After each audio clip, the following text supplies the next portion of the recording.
పాత్రికేయులకి అందరికీ నా హృదయపూర్వక నమస్కారం. సో అపోజిషన్లో ఉన్నా కూడా అధికారంలో ఉన్నప్పుడు ఎలా వచ్చారో ఏ కార్యక్రమమైనా కూడా నగరిలో ప్రతి ఒక్కరు కూడా ఒక సిన్సియర్ స్టూడెంట్ లాగా వచ్చి ఇక్కడ వాళ్ళు చెప్పిన అన్నీ విని వాటిని చేయటం అనేది మిమ్మల్ని అందరినీ కూడా అభినందిస్తున్నాను. ఈరోజు మనకి పార్టీ ఆఫీస్ నుంచి ఏది చెప్పినా మన కోసం, ప్రజల కోసం, అలాగే మన పార్టీని బలోపేతం చేసుకోవడానికే కార్యక్రమాలు మనం చేపడతాం. ఒకటి, ప్రజలకి సమస్యలు వచ్చినప్పుడు వారికి సపోర్టివ్గా నించొని పోరాటాలు చేయటం, ఇలాంటి ఓటర్ లిస్టులు వెరిఫికేషన్ వచ్చినప్పుడు మన ఓట్లని స్ట్రాంగ్గా పెట్టుకొని అపోజిషన్లో ఉన్న దొంగోట్లని మాక్సిమం ఎన్ని మనం తీసేయగలిగితే పార్టీకి మనం అంత స్ట్రాంగ్గా సపోర్ట్ చేసిన వాళ్ళు అవుతాం. అందుకే ఈరోజు బిఎల్ఏలందరికీ కూడా ఇక్కడికి పిలవడం జరిగింది. ఎందుకంటే ఏప్రిల్లో నోటిఫికేషన్ ఇవ్వబోతున్నారు.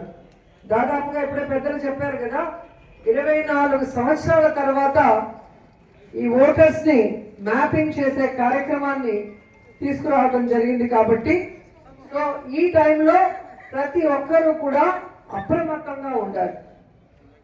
మన ఓట్లు, మన ఫేవర్గా ఉన్న ఓట్లు, మన సింపథైజర్ ఓట్లు, మన స్ట్రాంగ్ లీడర్స్ ఓట్లు ఏవి కూడా పోకుండా చూసుకోవాల్సిన బాధ్యత బిఎల్ఏల మీద ఉంది.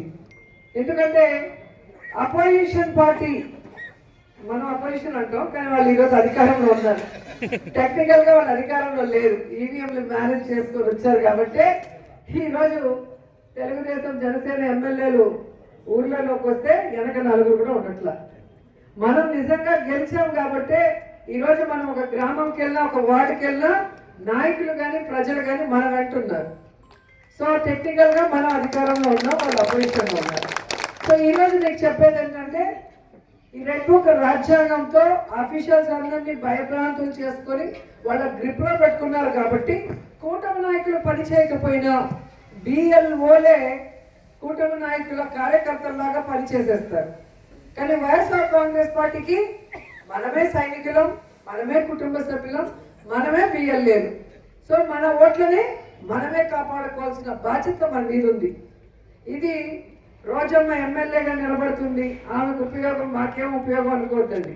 ముందు మీ ఎలక్షన్సే వస్తాయి, sarpanch elections, MPTC elections, municipal elections, ఆ తర్వాతే ఎమ్మెల్యే, ఎంపీ ఎలక్షన్స్ వస్తాయి. సో మీ బాధ్యత కూడా, మీ ఓట్లను కాపాడుకోవాల్సిన బాధ్యత బూత్ లెవెల్లో మీకు కూడా ఉంది. ఒక్క బూత్ లెవెల్ ఏజెంటే పనిచేయాలంటే కష్టం.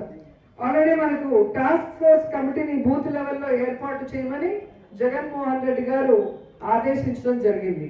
సో ఎవరైతే బూత్ లెవెల్ ఏజెంట్గా ఉన్నారో వాళ్ళకి సహాయంగా ఆ బూత్ లెవెల్లో సర్పంచ్గా ఎవరైనా చేసిన వాళ్ళు కానీ, లేదా ఎంపీటీసీగా గతంలో చేసిన వాళ్ళు, లేదా ఇప్పుడు చేసిన వాళ్ళు కానీ, లేదా ఎవరైతే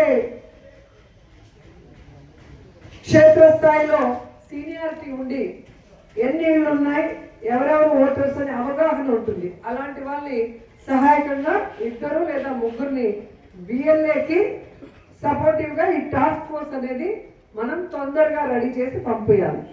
సో డిస్ట్రిక్ట్ లెవెల్ మీటింగ్ అయిపోయింది, ఈరోజు నియోజకవర్గ స్థాయి మీటింగ్ అయిపోయింది. ఇంకా మండల లెవెల్ మీటింగు, మండల లెవెల్ ప్రెసిడెంట్ అలాగే బూత్ కమిటీ ప్రెసిడెంట్ ఇద్దరూ కలిసి మీటింగ్ని ఏర్పాటు చేసుకొని మీ మండలంలో లేదా మున్సిపాలిటీ అయితే మున్సిపాలిటీలో ఎన్ని బూతులు ఉన్నాయి దానికి బిఎల్ఏలు ఎవరో పిలుచుకొని, సో వారి ద్వారా ఎవరు ఆ బూత్లో ఓటర్స్ మీద అవగాహన ఉందో వాళ్ళు 2 లేదా 3 టాస్క్ ఫోర్స్ కమిటీ వేసి ఎంత తొందరగా వీలైతే అంత తొందరగా మాకు పంపిస్తే మేము సెంట్రల్ ఆఫీస్కి పంపించడం జరుగుతుంది.